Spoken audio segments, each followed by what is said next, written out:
think first of all, it's just really important to say Hmong women and girls are worth focusing on. And even that in itself is such a radical thing for our community. The work that has to be done and why it's important that Nuchia exists is to, in part, validate the identity of a group of people. That's like more than 50% of the population. We're actually building the community up. But in order to do that, we also have to be honest about looking at what's really great in the Hmong community and then what's also not so good. There aren't systems that support women who go against the culture. So divorced women, for example, they're stigmatized. They're thought of as loose. They don't have any social support systems when they do get divorced. In fact, the clan that they married into basically cuts them off. And then spiritually, they're dead. So if you're like a Hmong woman who is an animist, which is the one of the dominant belief systems, and you believe in ancestor worship, you have no ancestors. Now you have to think of St. Cloud, Minnesota. It's in the middle of Minnesota. It's about 1.5, almost 2 hours away from the Twin Cities. And we really are in minority. And when we started coming together, one of our women members said, you know, this is the first time I've ever been in a group of Asian women, Asian American women. You know, if I say that to somebody from San Francisco, they don't quite know what I'm talking about. So it was really, really important to come together. So when NAPOC did decide, I think it was a good thing for so many Asian girls. Especially, you know, when I joined, it was, you know, at the time where you're like going from high school and college, where you feel like, well, who am I? And I think it's addressing the young who are like in high school and junior high about racism and what it is to mean to be an Asian American girl. Nuchia started because a group of 30 women got together about 11 years ago. The mission of the organization is to be a catalyst for lasting cultural, institutional, and social change to improve the lives of Hmong women. And that's not to deny that men and women play different roles in the community or that they have different choices or preferences.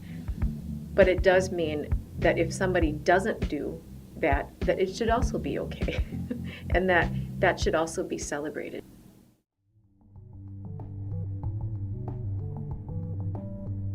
So organizations are calling for not only more capacity to do the same kind of work, but actually saying, you know, how can we really get at the heart and the root of what has happened in our communities? How can we really create change that's going to last, that maybe changes the reason why people come into our doors? If you look at the social services, we have to be effective, going beyond the bandages. Then we have to look at the root causes of why are the community facing these challenges. And if you look at the root causes, then you have to look at how and what role do we play in terms of engaging in social justice. Now, the gas going up from $1.99 to $4. Now, what should we do? We need to do together. I cannot wait anymore. Let's move on and work together. Working on the local level, oftentimes you just saw kind of the daily crises that women were faced with, and then thinking about, well, what is it that we need to do to really make change and to change the circumstances for these women. One of the things that I think is a misconception is that gender is just about women. And I think what we wanted to say really upfront and really boldly is that gender is about the relationship between identities. I left my whole entire family in North Carolina to move up here to work with the LGBT community. And that is because it is my passion. And I see that in every single person in this room. Because the reality is that we don't live in a bubble. We live in a community with men, boys, and it's really about like understanding the power dynamics and how to change that. Back in Laos, maybe a lot of men probably don't do a lot of dishes, but now we do that. We cook. It's changed because of lifestyles change.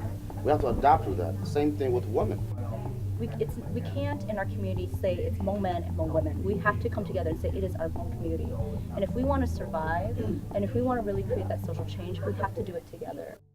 And we are building and committed to a multicultural democracy, and it's never done. No one's going to be able to answer these questions. We have to answer it ourselves. We have to, each one of us, the Hmong community, the Filipino community, the Lao community, the Chinese, the Japanese, all of us. It's crazy, right? And how can we do this? But if we could do this, then what a model for this country.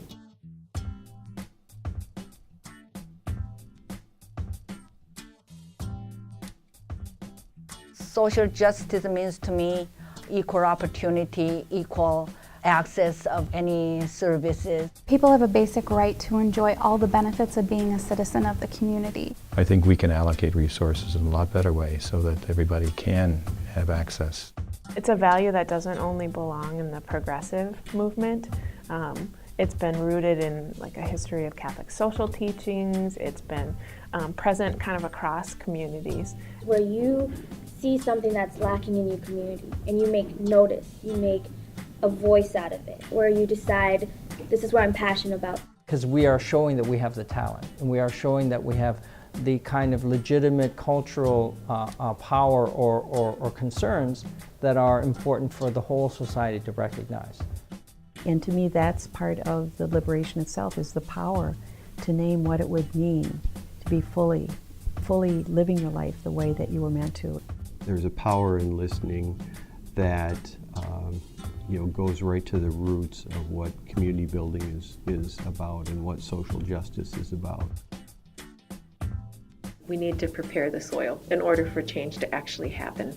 I really look forward to a day when my daughters are going to be able to stand up and do the work that I'm doing, be successful or go to college, and people are going to be proud